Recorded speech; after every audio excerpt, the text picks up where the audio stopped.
Bom dia, pessoal. Tá aqui na casinha, aqui, ó, no aquário. Bom dia. Hoje nós estamos meio desfalcados, então nós vamos precisar da ajuda de vocês no louvor. Vamos ficar de pé?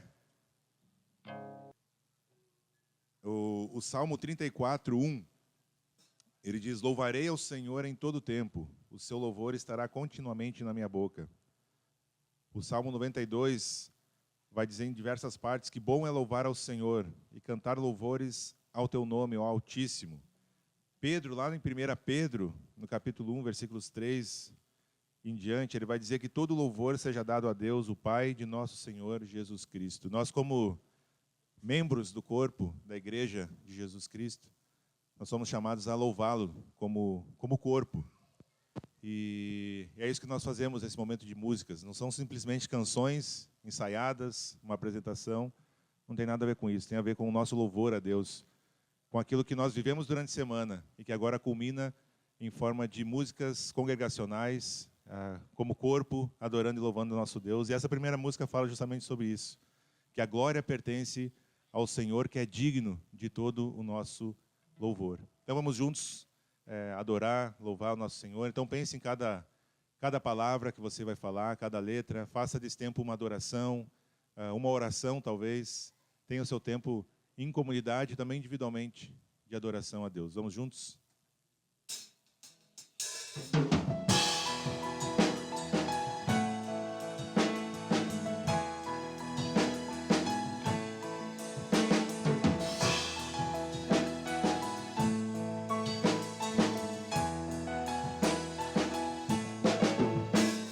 A glória pertence ao Senhor, que é digno de todo louvor. Cantar a canção de adoração é o que nós devemos fazer, pois tem em suas mãos o poder, a força, a honra, o querer. Louvemos então com o coração, louvar é a nossa expressão, pois reina em toda a terra e traz sobre nós tua paz. Espírito Santo derrama a unção para sermos de fato cristãos. A glória pertence a Cristo, que é digno de todo louvor.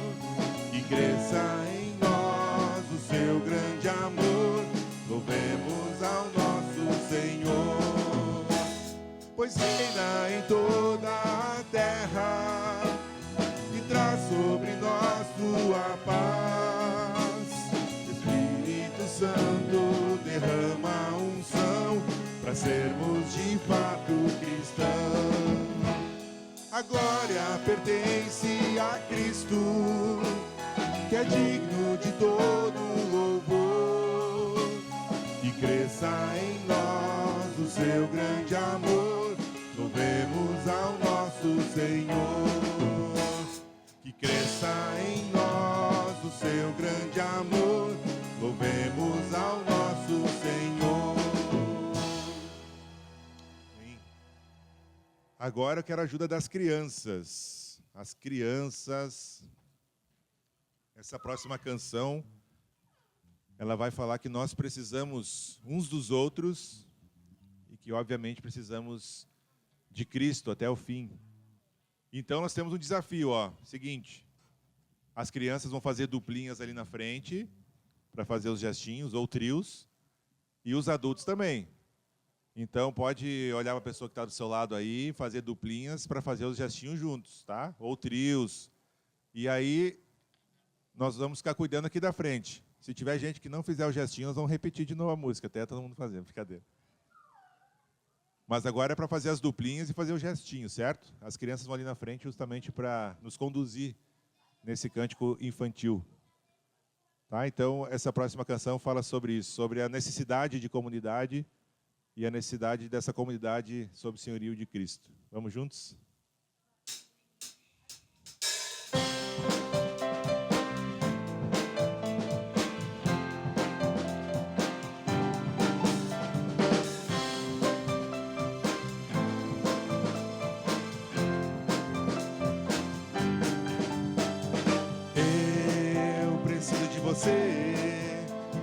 Você precisa de mim.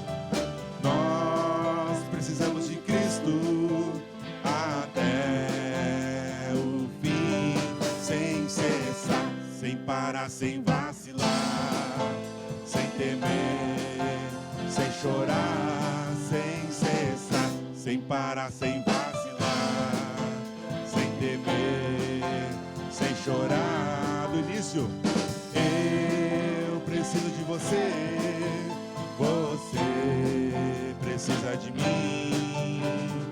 Nós precisamos de Cristo até o fim, sem cessar, sem parar, sem vacilar, sem temer, sem chorar, sem cessar, sem parar, sem vacilar, sem temer, sem chorar.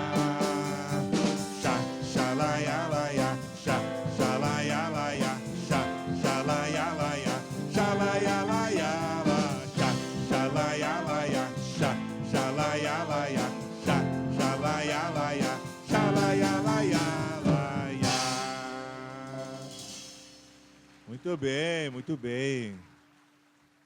Os corajosos fizeram os gestinhos. Muito bem.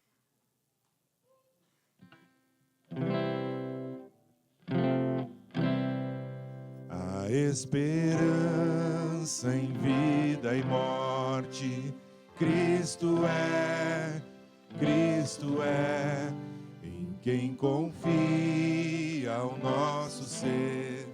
A Deus somente pertencer, quem nos sustenta com poder, quem foge ao seu pleno querer, e quem nos guarda até o final, é seu amor, Cristo eternal. Cante, aleluia, eterna esperança, cante, aleluia, a razão da nossa fé, na vida e morte Cristo é. Quem pode dar a alma paz? Deus é bom, Deus é bom, com sua graça é eficaz, em seu sangue redentor. Quem nos dá fé quando há temor, quem tem poder sobre o caos, quem nos conduz em meio ao mar, até a Cristo encontrar. Cante, aleluia, eterna esperança, cante, aleluia, a razão da nossa fé, na vida e morte Cristo é. Quando o fim então chegar, vivo estás, e recompensa o céu trará, eterna vida com Jesus. Ele irá nos encontrar.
agradecer-te por tua obra em nossas vidas.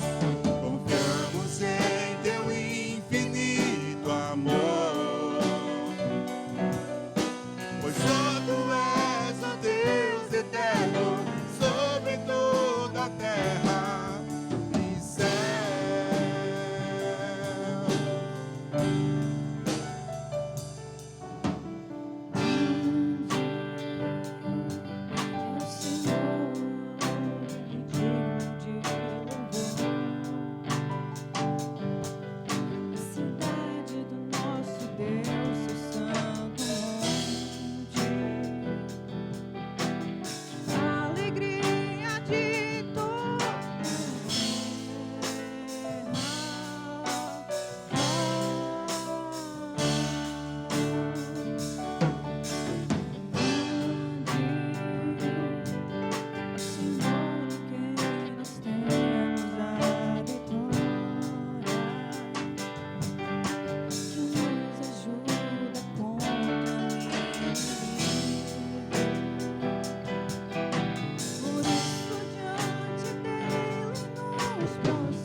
Por tua obra em nossas vidas, confiamos em teu infinito amor,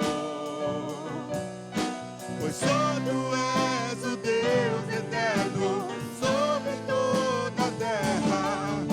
Queremos o teu nome engrandecer e agradecer-te por tua obra em nossas vidas. Confiamos em teu infinito amor, pois só tu és o Deus eterno sobre toda a terra. Pois só tu és o Deus eterno sobre toda a terra. Pois só tu és o Deus eterno sobre toda a terra e céu.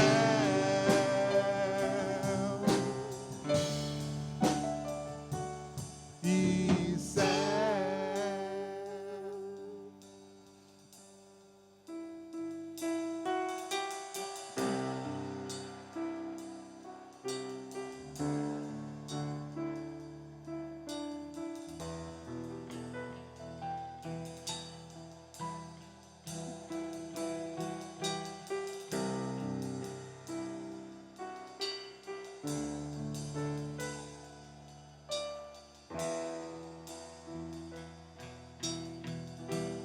Porque dele, por ele, para ele são todas as coisas.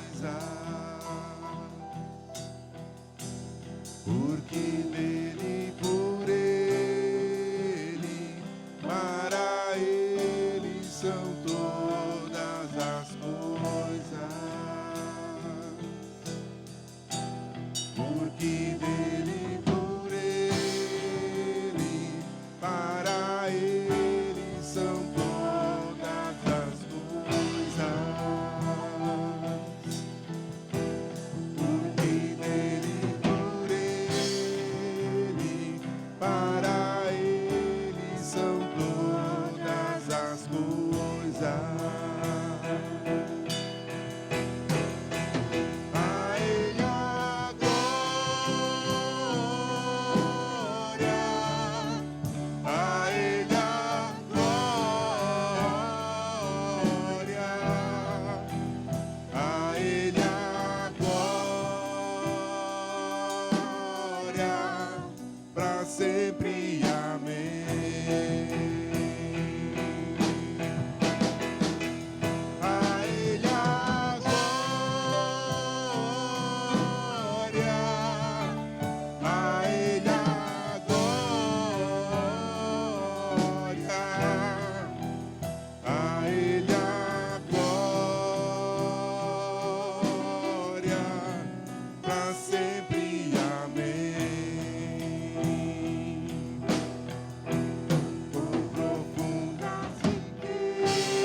sempre amei. Obrigado, Jesus, porque nós podemos te louvar nesta manhã. Obrigado, Senhor, porque Tu és esse Deus grandioso, glorioso, majestoso, mas esse Deus que habita com o contrito, com o quebrantado, esse Deus que se importa, Senhor, com nossas vidas.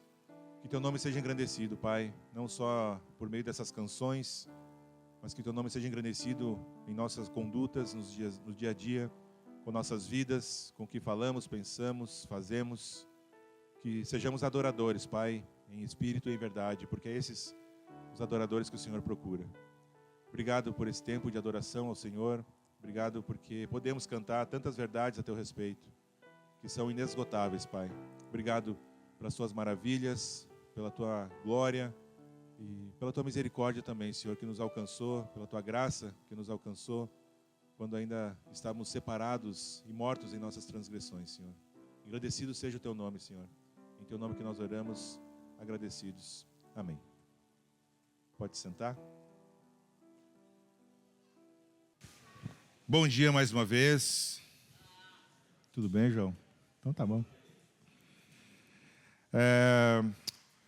Muito bem, então, meus queridos, nós estamos seguindo nossa série no livro de a carta de Paulo aos Coríntios, 1 Coríntios, e na semana passada o Olavo trouxe a exposição do capítulo 8, então já quero te convidar a abrir aí a tua Bíblia no capítulo 9 de 1 Coríntios.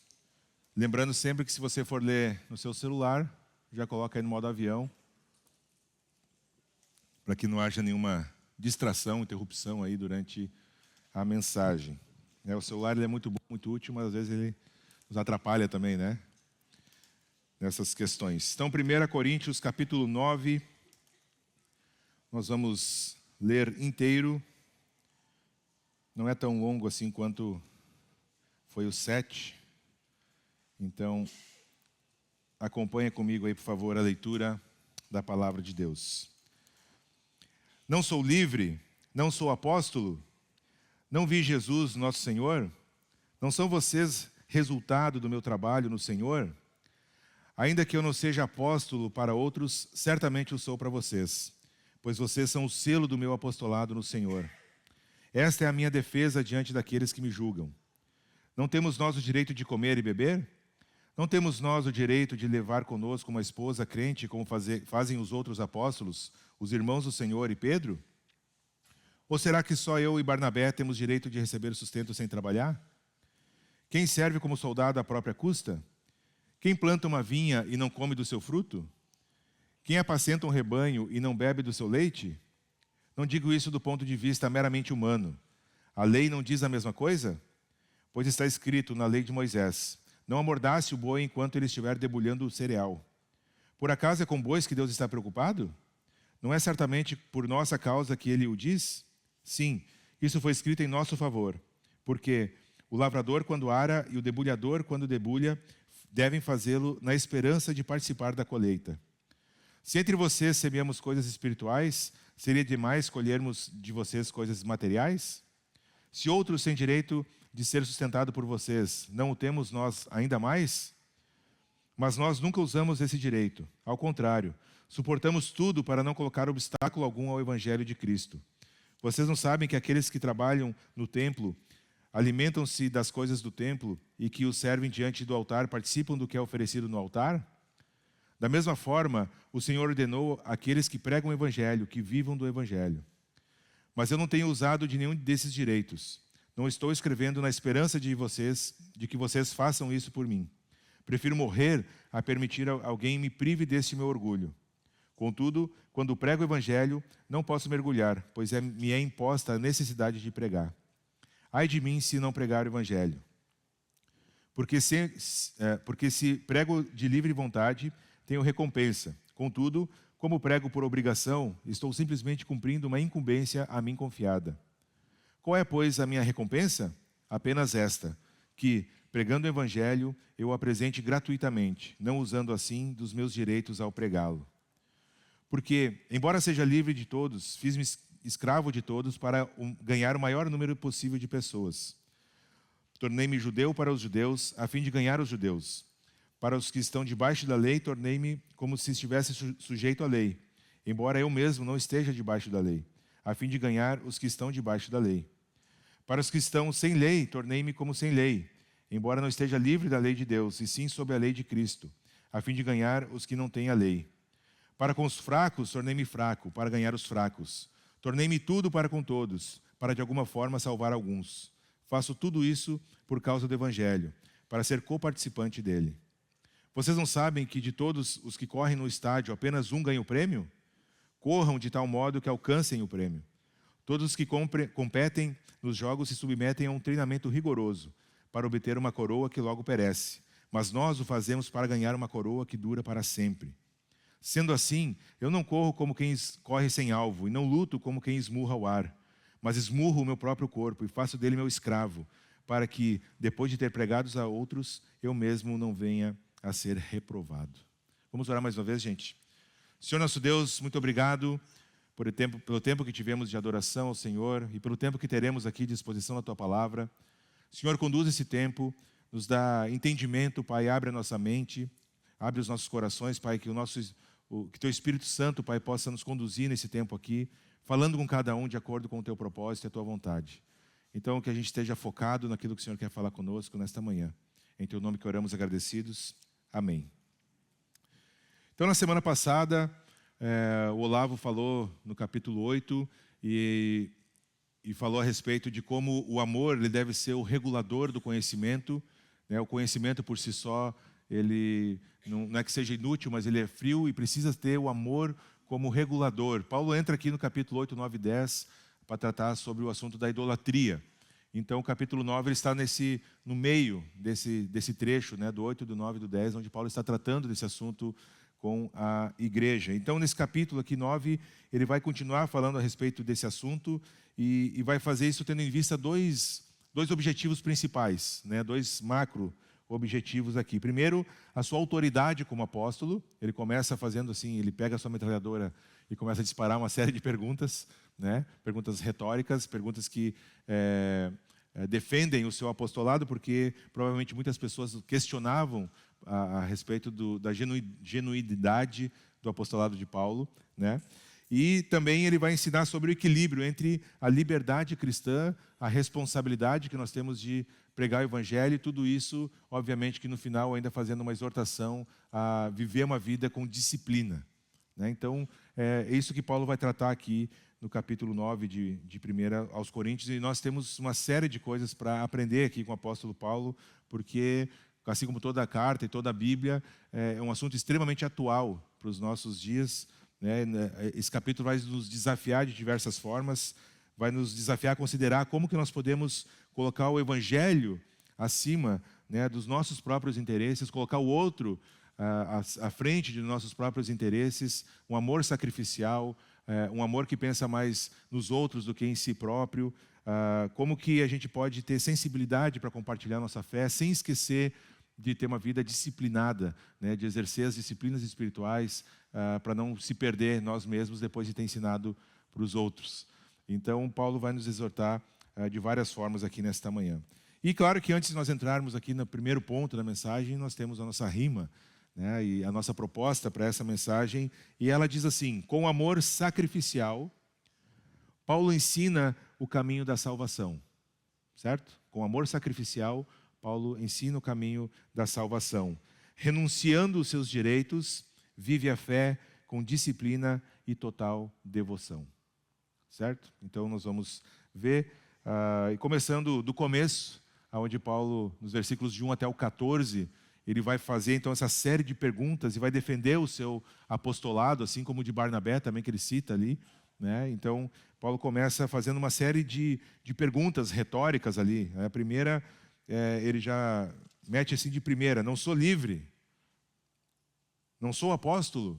Então, Paulo está respondendo a alguns questionamentos a respeito do seu apostolado, e ele começa dessa forma: vocês estão dizendo que eu não sou livre, que eu não sou apóstolo, então, espera que eu vou explicar algumas coisas aqui para vocês entenderem melhor, porque parece que não está muito claro, né? Então, Paulo começa a falar sobre fazendo essas perguntas, né, que não são apenas uma autodefesa dele, mas também uma afirmação de quem ele é e da missão que foi dada a ele, né? Paulo viu Cristo ressurreto lá em Atos 9, no caminho de Damasco. Então, existem alguns critérios para alguém ser apóstolo, né? E entre eles era de ter visto Cristo, né? De ter pessoalmente falado com Jesus. E Paulo faz isso lá em Atos capítulo 9, quando ele foi comissionado, né, por Jesus a ser o apóstolo que iria levar o evangelho mais longe. Assim, Paulo fica conhecido como o apóstolo dos gentios, né? Aquele que falou para os judeus, mas falou muito mais para aqueles que não eram judeus também, né? Então, Paulo viu a Jesus ressurreto. E ele, então, usa essa metáfora como se fosse um documento, inclusive, falando que eles são o selo do apostolado, porque aquela igreja que Paulo está escrevendo a carta, que está questionando o seu apostolado, é justamente uma das igrejas que ele fundou, né? E aí no versículo 2 ele fala, no final do versículo 2, pois vocês são o selo do meu apostolado no Senhor, vocês são um dos frutos do meu ministério. Como assim vocês estão questionando se eu sou ou não um apóstolo de Jesus? Vocês mesmos são uma igreja que eu plantei, que está crescendo com as suas dificuldades, mas está crescendo. E aí então ele começa a entrar numa questão do sustento material, né, que ele depois vai deixar claro que abriu mão. Mas ele começa perguntando assim, por acaso eu não tenho direito a ser sustentado por vocês, ou só eu e Barnabé não podemos? Todos os outros podem levar a esposa, podem ser sustentados, mas eu e Barnabé não temos esse direito, por acaso? Claro que nós temos esse direito. E ele começa a dizer o porquê que eles têm esse direito. Então ele argumenta usando alguns exemplos bem práticos, né? Os soldados que vão para a guerra sendo sustentados por alguém.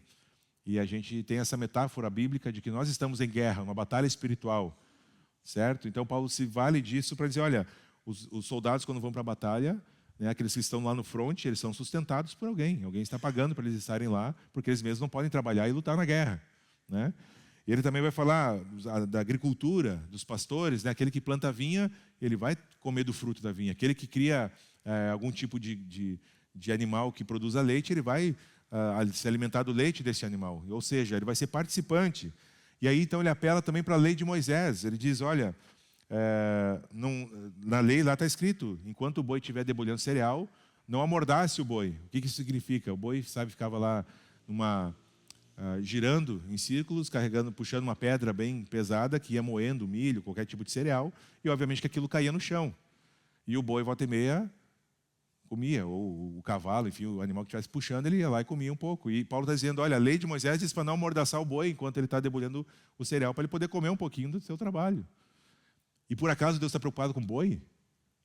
Deus está, mas não no mesmo nível que ele se preocupa com a gente. A lei não foi por causa do boi, a lei foi por causa do trabalhador, né? Então Paulo vai argumentando a respeito disso, né? E aí então ele fala sobre a prática no templo judaico, onde os sacerdotes viviam daquilo que estava no templo, os pães, o sacrifício. Então aqueles que cuidavam no templo, eles podiam comer essas coisas no templo. Ou seja, todo mundo que trabalha pode colher e viver do seu fruto. Esse é o argumento aqui que Paulo está falando. E ele conclui então dizendo que dessa ordem direta de Jesus, né, que está lá em Lucas 10, 7, assim, Jesus fala que aqueles que pregam o evangelho, que vivam também do evangelho. E ele está dizendo, é isso que eu estou fazendo, isso que eu e Barnabé estamos fazendo, nós estamos pregando o evangelho. Nós teríamos direito a ter esse sustento de vocês. Mas ele vai dizer, não é por isso que eu estou escrevendo. Eu abri mão disso, porque eu não quero que isso seja um obstáculo ao evangelho. Eu abri mão desse meu direito, eu tenho esse direito. Ele é bíblico, ele é instituído por Deus, mas eu estou abrindo mão desse direito. Não fiquem preocupados, eu não estou escrevendo aqui para pedir aumento de sustento, para pedir de vocês que me mandem mais coisas. Paulo fazia tendas, ele tinha algum tipo de recurso, ele se mantinha com isso e, obviamente, confiava muito em Deus também no seu sustento, né? E ele disse, olha, embora eu pudesse fazer, não estou fazendo isso. Estou só explicando para vocês que nós temos direito, mas eu, inclusive, estou abrindo mão desse direito, porque eu não quero que isso impeça a expansão do evangelho. Se isso se torna um obstáculo, eu não quero. Se isso vai começar a causar algum problema para que o evangelho alcance mais pessoas, então eu não quero. Não quero nada que possa atrapalhar a expansão do evangelho. E aí nós temos algumas aplicações bem práticas hoje para os nossos dias, onde nós vemos muitos e muitos líderes em igrejas enriquecendo às custas do povo. Nós vemos muitos enganadores, pessoas usadas pelo diabo para enganar pessoas, para enriquecer às custas daqueles que ofertam, que dão o dízimo. Percebam que não é errado a igreja sustentar os seus obreiros, pelo contrário, isso é uma ordenança bíblica. O que está errado é quem está na liderança, na frente, usar isso para em benefício próprio, além das suas necessidades, além daquilo que precisa, para enriquecer de alguma forma. E nós temos visto isso de muitas formas nesse nosso Brasil e no mundo afora. Essa é uma aplicação muito, muito prática para a gente ter. Obviamente que a comunidade precisa cuidar dos seus líderes, cuidar daqueles que estão servindo de tempo integral. E obviamente que eu sou um suspeito em falar, porque esse é o que eu faço, é o meu ministério, é o meu chamado. Né? Mas, obviamente que isso, ao se tornar uma desculpa para que, de alguma forma, aquele que está liderando a igreja enriqueça, isso está errado. Isso é pecado, isso ofende a Deus. É, no mínimo, uma má administração, para não dizer que é roubo. Né? E Deus vai cobrar. Essas pessoas vão prestar contas para Deus. A gente às vezes fica meio chateado, pensando, mas como é que pode? O cara engana as pessoas assim deliberadamente, tem muito dinheiro. Gente, só tem dinheiro, tá? É só dinheiro. Um dia, isso tudo vai ser acertado diante de Deus. Cada um vai prestar conta da sua própria vida.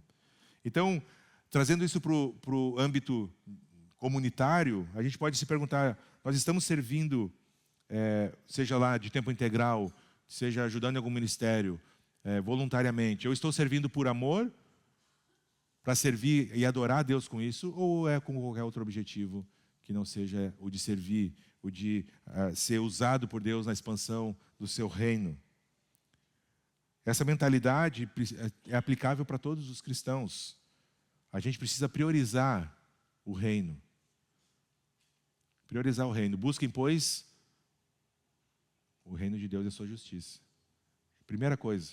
Todo o resto vai ser acrescentado. Isso se aplica de formas diferentes, mas se aplica a todos nós. Você tem servido em algum ministério, tem servido em alguma comunidade, aqui na nossa comunidade? E qual a motivação disso? Porque Paulo, então, como eu mencionei, ele vai dizer que, embora tenha direito a isso, ele abre mão desses recursos. A partir do versículo 15 até o 18, ele vai dizer, olha gente, eu não quero que isso se torne um empecilho para o Evangelho. Então, após estabelecer esse direito, Paulo diz, olha, eu não quero. Né? Versículo 15. Apesar de ter todo o direito, ele vai dizer, mas eu não tenho usado de nenhum desses direitos. É uma reviravolta aqui no que Paulo está argumentando. Os caras começaram a ler lá e disseram, aqui o Paulo vai pedir um dinheiro para nós aqui, certo? Começou com essa argumentação, fez todo o embasamento, ele vai pedir um dinheiro para nós. E aí no versículo 15 ele diz, olha, mas eu não tenho usado nenhum desses direitos. Não estou escrevendo na esperança de que vocês façam isso por mim. Eu prefiro morrer, é muito forte o que Paulo diz aqui, prefiro morrer a permitir que alguém me prive deste meu orgulho. Não orgulho no sentido ruim, não orgulho no sentido de se achar melhor do que alguém, mas orgulho no sentido de, olha, eu abro mão disso aqui para que o reino se expanda. Eu gosto de fazer isso, eu não vou permitir que ninguém me roube este orgulho. Então Paulo abre mão, não é um gloriar aqui de arrogância, mas é de alegria, de se oferecer, de oferecer o evangelho gratuitamente, de oferecer a própria vida voluntariamente, sobre qualquer suspeita das intenções dele. Paulo ia ensinar em vários lugares, debatia com muita gente, e ninguém podia acusar que Paulo estava fazendo isso por dinheiro, porque ele não fazia por dinheiro. E é esse orgulho que está no seu coração. Então a motivação de Paulo, no versículo 16, ele deixa muito claro que quando prego o evangelho não posso me orgulhar, pois me é imposta a necessidade de pregar. Ai de mim se eu não pregar o evangelho. Paulo foi incumbido por Jesus de ser aquele que iria propagar o evangelho. E ele diz, ai de mim se eu não pregar o evangelho. Nada pode impedir. Mesmo dinheiro, ganhando dinheiro ou abrindo mão do dinheiro, isso não pode ser um empecilho. Ele não busca essa recompensa externa, mas ele encontra satisfação em cumprir este dever sem custo algum para outras pessoas. E adivinhe só, quem Jesus também comissionou para pregar o evangelho? Eu e você. A mesma incumbência que estava sobre Paulo, Jesus lá em Mateus capítulo 28, ele diz, Vão e façam discípulos. Quando você tiver tempo, quando você estiver bem emocionalmente, quando você estiver com vontade, quando você não tiver mais nada para fazer, aí vai e prega o evangelho.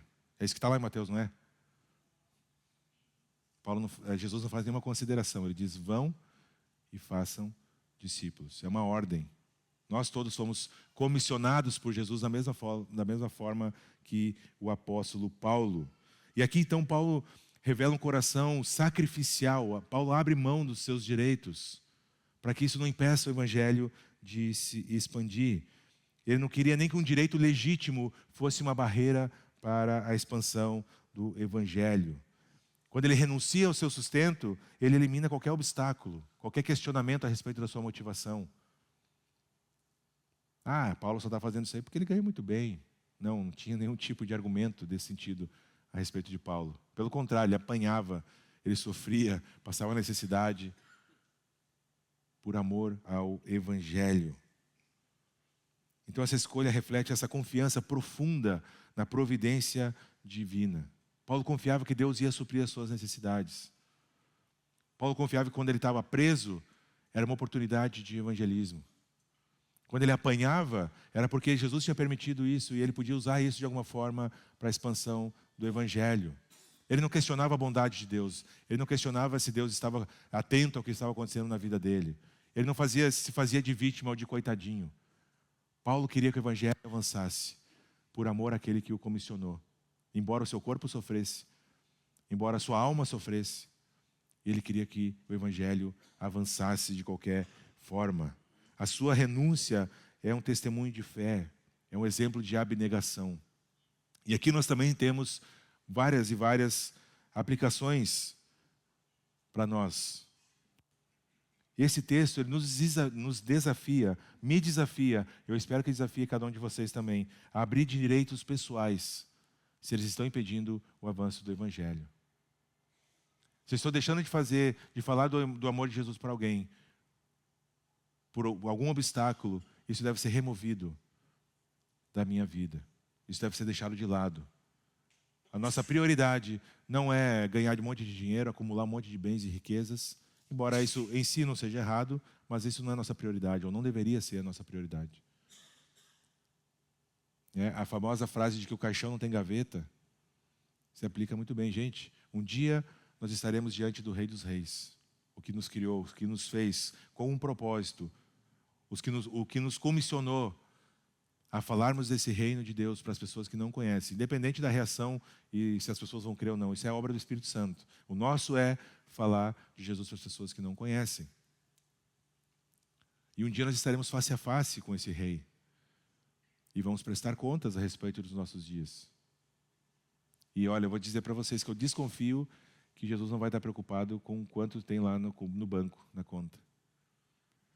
Ele não vai estar preocupado com quantos imóveis nós conseguimos comprar, investir, multiplicar. Quanto nós fizemos e acontecemos com o nosso dinheiro. Ele não vai estar preocupado em quanto nós estudamos e quantos diplomas nós temos. Ele não vai estar preocupado quanto a gente pode ser bom ou ruim aos olhos do ser humano. Ele vai estar preocupado com quanto nós buscamos obedecer fielmente à ordem que Ele nos deu. Vão e façam discípulos. Uma ordem simples, mas que tem uma série de implicâncias para cada um de nós. A pergunta é, eu estou disposto a sacrificar alguma coisa para que os outros conheçam a Cristo? Ou eu vou fazer isso desde que não me custe nada? Desde que seja no meu tempo livre, desde que seja confortável. Você está disposto a ter prejuízo em qualquer área, tá? Não estou falando só de finanças. Está disposto a sofrer prejuízo para que o evangelho avance? Essa é uma pergunta séria. E a gente precisa refletir a respeito disso. Essa atitude de Paulo reflete o amor sacrificial que Jesus demonstrou também na cruz, ao morrer no nosso lugar. E aí Paulo continua e ele vai começar a falar de como ele tem se adaptado aos diferentes grupos que ele tem evangelizado. Então, a partir do versículo 19, Paulo vai começar a falar dessa adaptabilidade do seu ministério. Então, Paulo, no versículo 19, ele diz lá: porque embora seja livre de todos, fiz-me escravo de todos, para ganhar o maior número possível de pessoas. Eu não sei se tem algum outro trecho da Bíblia que seja tão mal compreendido e tão mal usado como desculpa como esse aqui. Quer falar com um jovem que gosta de ir na balada? Ele vai usar esse texto aqui. Quer falar com alguém que não vê nada de errado em ir pular carnaval? Vai usar esse texto aqui.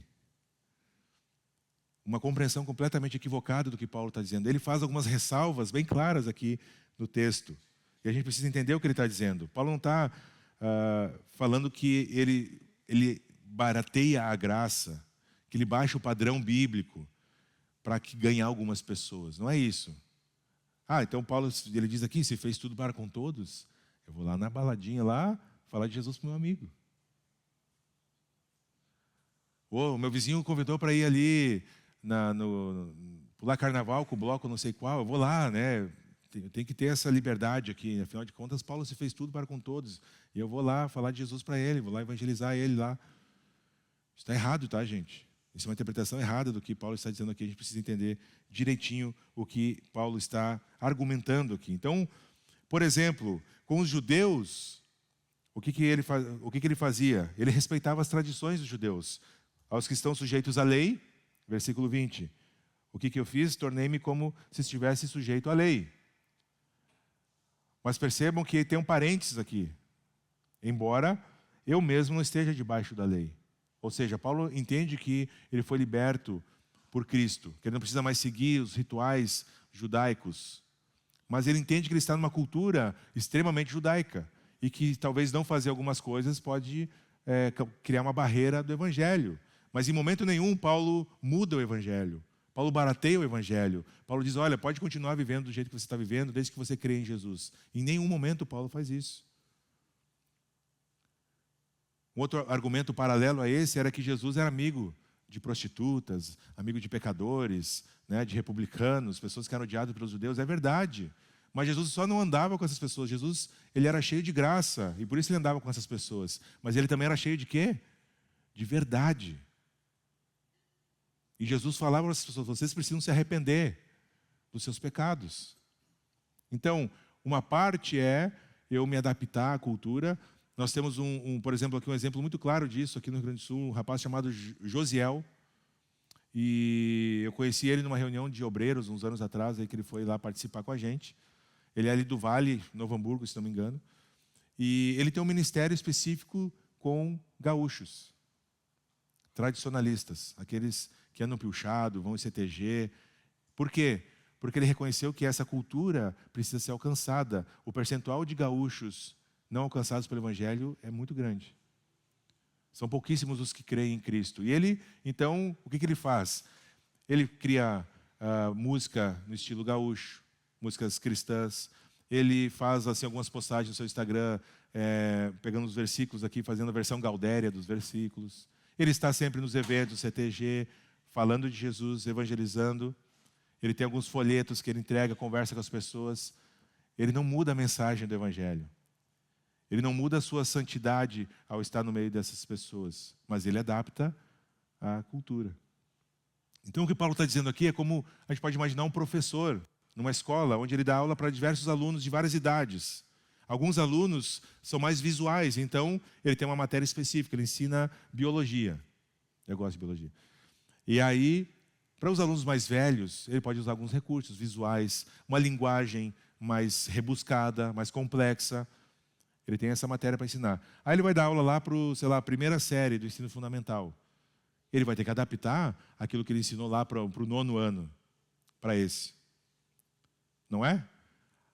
A mensagem continua a mesma, a matéria continua a mesma, mas a forma como ela vai ser explicada vai ser diferente.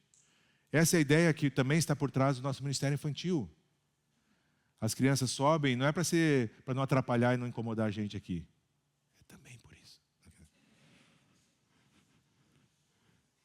Elas sobem porque elas vão ter uma mensagem do Evangelho que não muda, é a mesma que nós estamos ouvindo aqui, é bíblica, mas adaptada para a sua idade, para a sua cognição, para a faixa etária que ela está aprendendo. E é isso que Paulo está dizendo aqui. Ele não está dizendo que está liberado para fazer o que quiser em nome de uma falsa pregação do Evangelho.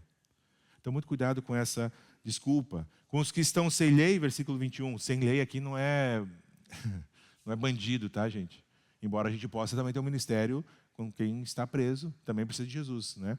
Mas assim, não é no sentido sem lei de viver fora da lei dos homens, mas é aqueles que não são judeus. Para aqueles que não são judeus, por que Paulo vai exigir, por exemplo, a circuncisão de alguém que não era judeu? Não tem nenhum sentido. E não é evangelho. E é isso que Paulo está dizendo. Eu não vou exigir isso de alguém. Embora, para Timóteo, por exemplo, ele mandou Timóteo fazer a circuncisão. Porque Timóteo ia trabalhar com quem? Com os judeus que estavam se convertendo. Entende? Ficou claro? Muito cuidado, gente, com a desculpa de que me fiz tudo para com todos, a fim de ganhar alguns. Então, muito cuidado com essa desculpa, esta balela. E aí, então, Paulo avança. Vou dizer a frase que vocês gostam de ouvir, já estamos encaminhando para o final. E ele fala, então, agora da disciplina. E parece que fica meio desconectado esse trecho aqui, né, a partir do versículo 24 até o 27.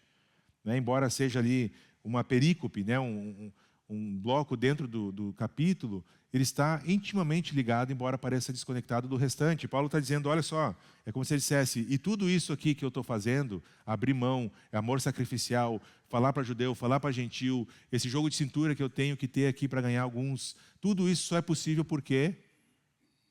E aí, então, ele vai falar sobre, usando essa ilustração dos jogos, né, dos corredores ali, porque lá em Corinto havia a Série B, não é Série B, mas havia alguns jogos secundários, né, os jogos, as Olimpíadas mesmo eram Atenas, e aqui em Corinto tinham alguns jogos ali, mas não era Série B, eram jogos só que menos importantes, né?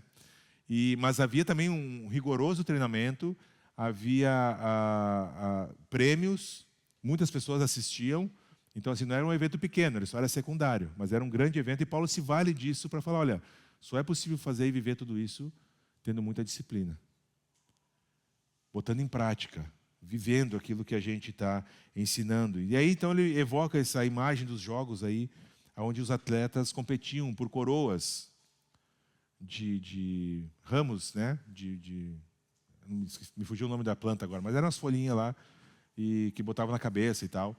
Aí depois, com o tempo, se tornou de ouro, né? Aí valia mais, né? Mas aqui ainda era mato ainda, né? E aí, então, Paulo diz, olha, versículo 24, vocês não sabem que todos que correm no estádio, apenas um ganha o prêmio? Corram de tal modo que alcancem o prêmio. O corredor está focado, ele não fica olhando para os lados. Ele está focado na linha de chegada, desde o início, porque ele quer ganhar o prêmio. E Paulo está dizendo, corram de tal forma que vocês alcancem o prêmio, ou seja, vivam a vida de vocês com a perspectiva da eternidade, porque é lá que vai contar de verdade a coisa. Não é aqui. Não percam tempo com esse mundo quebrado e caído. Invistam nas coisas da eternidade. Parem de perder tempo com essas coisas que vão passar. E aí ele vai exemplificar isso.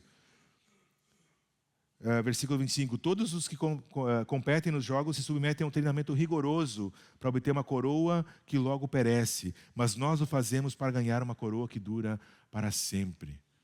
A quem ia competir nos jogos, eles tinham que assinar um termo, tipo um contrato.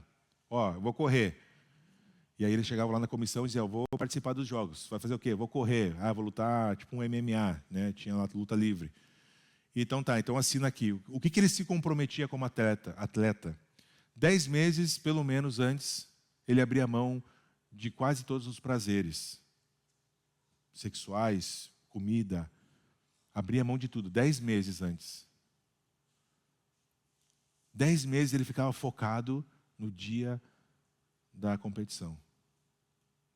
Não sei como é que é hoje em dia, mas naquela época era assim. 10 meses o cara ficava focado, ele só tinha um pensamento, eu vou competir lá e vou ganhar. Eu vou competir lá e vou ganhar, eu vou treinar, vou correr, vou fazer musculação. Se vou lutar, vou lutar.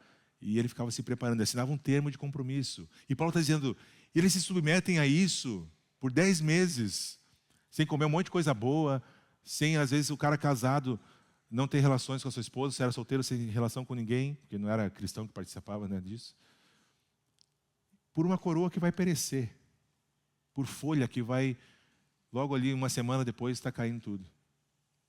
O que nós, como cristãos, deveríamos fazer por uma coroa eterna? Não é muito mais do que isso, não é se sacrificar muito mais do que eles, abrir mão de direitos ou supostos direitos que nós pensamos ter, para que o Evangelho avance, para que eu glorifique a Deus, para que eu cresça e me pareça mais com Cristo?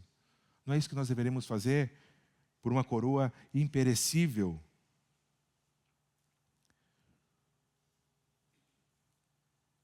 Versículo 26, sendo assim, e agora ele dá um exemplo pessoal.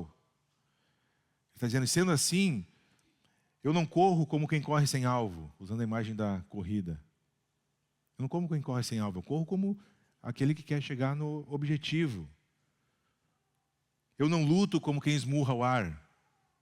Lutador de MMA ou de boxe, sei lá o que for, esmurrando o ar. Eu tenho um alvo, eu tenho um objetivo.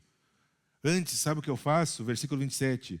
Esmurro o meu próprio corpo. E aqui, Paulo está dizendo para bater em si mesmo, né? Nada disso, tá? Não é masoquismo. É uma figura de linguagem. Antes eu esmurro o meu próprio corpo. Eu submeto as minhas vontades, é isso que Paulo está dizendo, ao senhorio de Jesus. Eu esmurro o meu próprio corpo, faço dele meu escravo. Por quê? Para que depois eu tenha ensinado tudo isso que eu falei até aqui, eu mesmo não venha a ser reprovado. Eu mesmo não venha a falhar no que eu estou falando para vocês fazerem. Então nós somos chamados a ter um controle rigoroso sobre as nossas próprias vidas, todas as áreas de nossas próprias vidas. Nós não podemos viver a esmo aos nossos próprios prazeres. A vida cristã exige disciplina. A vida cristã é muito mais, gente, do que fazer parte de um clube, onde eu dou um valor mensal, se eu dou, e participo das atividades e volto para casa supostamente abençoado. E vida que segue. Isso não é igreja, gente. Isso não é vida cristã. Isso é qualquer outra coisa. O que Paulo está dizendo aqui é que a vida cristã exige de nós sacrifício. Exige de nós disciplina. A disciplina é essencial para a gente perseverar na fé. Às vezes, eu converso com as pessoas e elas dizem, algumas pessoas dizem, eu estou me sentindo tão longe de Deus. Eu estou tão ruim espiritualmente. Estou tão desanimado. Aí pergunta para essa pessoa, quanto tempo você tem gasto orando? De vez em quando, antes de dormir, eu começo a orar e quando eu toco o celular, amém, né? Outro dia. Quanto tempo você tem gasto lendo a Bíblia? Falta menos de um mês para o nosso plano bíblico terminar. Eu não vou nem perguntar quantos estão em dia com a leitura. Ou quantos sabiam que havia um plano de leitura em conjunto acontecendo. Como que a gente vai estar bem se a gente não tem disciplina nenhuma? É como você querer comer de vez em quando, assim, uma vez por semana, uma vez a cada 15 dias, e ficar saudável. Não tem como, gente. E não adianta vir falar com A, com B, me ajuda aqui, vai procurar ajuda fora, psicólogo, psiquiatra, não sei o quê, essas coisas têm o seu lugar, a sua utilidade, mas se eu não tiver uma vida pessoal com Jesus, gente, não adianta. Ninguém pode viver isso por mim. Ela é pessoal. Eu e Jesus. Disciplina é essencial para a gente perseverar. Disciplina na oração, disciplina na leitura da palavra, no jejum. Nós precisamos viver essas disciplinas espirituais, vamos dizer assim, como a gente faria qualquer outra coisa. A gente tem horário para comer, na maioria das vezes. A gente tem horário para acordar, para chegar no trabalho, para fazer as tarefas. A gente vive sob algum tipo de disciplina. E precisamos também, principalmente na nossa vida espiritual, ter essa disciplina que Paulo nos exorta. Então essas imagens para os coríntios, elas eram muito vívidas. Muito vívidas. E a gente pode pensar em grandes exemplos do esporte brasileiro, do futebol. Homens que, chegaram lá nos 40, muito bem fisicamente. Pergunta quanto esse cara abriu mão. De quantas coisas esse cara abriu mão para ter o físico que tem. Para conseguir correr lá com 40 e poucos anos, 90 minutos intensos. Eu me lembro de uma entrevista do Zé Roberto. Lembra do Zé Roberto? Quando ele jogou no grandioso Grêmio. Eu me lembro que alguém perguntou, pô, o Zé Roberto estava lá com seus 38, eu acho, 39, muito bem fisicamente. Eles diziam, cara, perguntaram para ele numa entrevista como é que... Aí a resposta que ele deu, ele falou, olha, para dar um exemplo, eu não me lembro a última vez que eu comi uma barra de chocolate. Eu não sei dizer para ti a última vez que eu comi um chocolate. Disciplina, sacrifício. Não é que ele não gosta. Ele tinha um alvo claro estabelecido, queria ficar bem fisicamente. E assim temos outros grandes exemplos no esporte, temos outros maus exemplos também no esporte. E é isso que Paulo está fazendo aqui, usando o exemplo da vida para dizer, gente, nós precisamos ser disciplinados em nossa vida espiritual. Algumas aplicações e com isso nós encerramos. Primeira, cultive essas disciplinas espirituais. Estabeleça um calendário de oração. Tem me ajudado muito, gente. Eu não sei se vai funcionar para vocês, mas tem me ajudado muito. Há algum tempo já, eu estabeleci uma agenda durante a semana. Segunda-feira, oro por isso, por isso, por isso. Terça-feira, isso, isso, isso. Quarta-feira, isso, isso, isso. Claro que no meio entra outras petições, agradecimentos, mas tem ali uma base de oração todos os dias. Tem me ajudado. Não sei se vai funcionar para vocês ou não, mas dê passos práticos. Estabeleça um horário para fazer sua devocional, sua leitura bíblica. Como um compromisso, como se fosse um almoço importante com o seu chefe, com o seu, sei lá, seu funcionário, com alguém. Um compromisso. Você está falando ali com o Senhor dos Exércitos, o Criador de todas as coisas. Se não tem um compromisso que é importante para você é esse, então não sei qual o compromisso que é importante. Tempo devocional, leitura bíblica, serviço, aqui, ministérios que precisam de gente. Bom, tem uma infinidade de coisas que a gente pode crescer. Ore, peça a direção de Deus, mas isso, saiba que isso vai exigir esforço consistente. A salvação, o crescimento espiritual, ele não é o oposto do esforço. A graça não é o oposto do esforço. A graça é o oposto do mérito. Nós não merecemos, mas nós precisamos nos esforçar para crescer na nossa vida cristã. Servir, ser dirigente, ter disciplina, como em qualquer outra área da nossa vida. Busque crescer. Peça ao Espírito Santo para sondar o seu coração. Perceba onde você tem falhado na sua vida.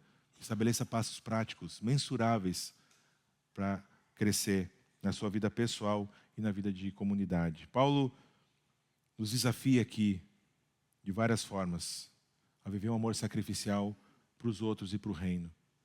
A abrir mão de direitos, que às vezes a gente pensa que tem, outros a gente tem, para que o evangelho cresça, para que a comunidade cresça. E por fim ter disciplina. Disciplina pessoal e espiritual, para que a gente cresça na direção de Jesus. Amém? Vamos orar. Senhor nosso Deus, muito obrigado pela Tua palavra. Obrigado, Jesus, pelo tempo que tivemos aqui juntos. Obrigado, Senhor, porque podemos confiar em Ti, para que o Senhor fortaleça a cada um de nós, Pai, como indivíduos, como corpo, a viver essas verdades com integridade, Pai, com sacrifício, adaptando, Senhor, cada um de nós se adaptando às situações, mas sem baratear, Pai, a Tua graça, sem alterar a mensagem do Evangelho, de arrependimento, de que somos pecadores e que precisamos desesperadamente de um Salvador, e que esse Salvador é o Jesus Cristo.